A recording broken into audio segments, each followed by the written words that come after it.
Wisconsin Ecolatinos es una organización que trabaja con la comunidad latina para envolvernos en la conservación ambiental, traer concientización contra el efecto de la polución en la salud de la comunidad, encontrar acciones en contra del cambio climático. Advocamos por la inclusión de la comunidad latina en la transición a la economía de la energía limpia.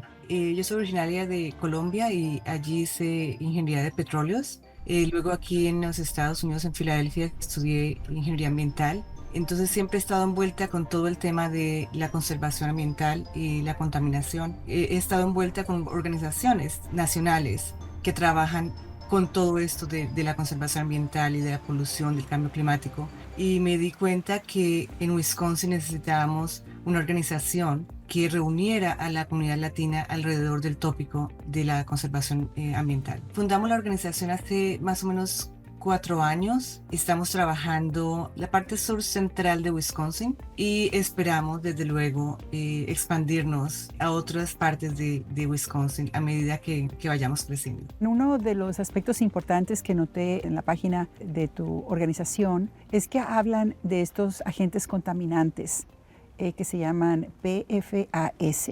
Háblanos sobre ellos y por qué ustedes lo presentan como una prioridad. Para nosotros es muy importante traer la información y concientizar a la comunidad de los peligros ambientales que pueden afectar nuestra salud. Estos químicos, porque es una familia muy grande de químicos hechos por el hombre y que se llaman PFAS o PFAS en inglés, también se les dice químicos para siempre.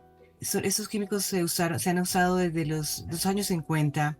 Desafortunadamente, muchos años después se dieron cuenta que proponen un muy alto riesgo a la salud humana. Pueden causar cáncer, cáncer de riñón, de seno, cáncer testicular, pueden producir problemas de infertilidad para la mujer, puede reducir la reacción a las vacunas, puede afectar el desarrollo cognitivo de los niños. Para nosotros es muy importante asegurarnos que la comunidad aprenda, uno, de qué es, ¿cierto? ¿Qué son los PFAS? Que son químicos que se acumulan, que no se degradan, contaminan el agua y la comida. Esa es la principal forma como se exponen a estos químicos, por la toma de agua, tomar agua contaminada o comida contaminada. Uno de los elementos que ustedes mencionan es el teflón, algunos tipos de teflón cuando usamos ollas en la cocina. ¿De qué nos debemos de asegurar cuando compramos estos instrumentos tan necesarios en la cocina? Sí, sí, es desafortunado que son tan populares y tan convenientes porque es muy fácil, ¿cierto? A nosotros nos gusta porque es algo que cuando cocinamos no se pega, ¿cierto? Pero es que esta es justamente una de las propiedades de estos químicos, que es antiadherente, antigrasa y repelente al agua. Por eso es que se encuentran en tantos productos comerciales, incluyendo las ollas. ¿Qué opciones tenemos? El acero inoxidable, esmaltado puede ser una buena opción, y también ollas de hierro también son una buena opción, que sustituyen estas ollas que traen el teflón o antiadherente. Hay muchas aleaciones. Si uno va a la tienda, es prácticamente imposible saber qué es hierro, qué es acero inoxidable, qué es aluminio, y luego de repente es muy costoso. ¿Hay algún lugar en tu sitio o donde podamos aprender más y educarnos qué tipo de productos están a nuestro alcance y que definitivamente van a ser más seguros que continuar usando esas cómodas ollas de teflón que tanto nos gustan? Y sí entendemos que es un poco confuso cuando uno va a la tienda. Por ejemplo, a veces dicen que no tiene PFOS o PFOA o PFOS. Si es antiadherente, muy seguramente tiene una de los componentes de la familia de estos químicos para siempre. Entonces, definitivamente recomendamos tratar de conseguir estas otras opciones como acero inoxidable o esmaltado. Los costos pueden ser una barrera, que es desafortunado. Si nos tomamos el tiempo, definitivamente podemos encontrar unas opciones, ¿cierto? Seguras. ¿Cuál sería tu siguiente o tu primera prioridad? Yo siempre digo, el agua es muy necesaria, pero también tenemos que asegurar que el agua sea 100% segura. Environmental Protection Agency, que es la agencia que regula todo lo relacionado con el medio ambiente, declaró y reguló estos químicos en el agua potable. Les ha puesto un estándar ideal. El agua potable, el agua del grifo, de la llave del agua municipal, no puede tener más de 4 partes por trillón.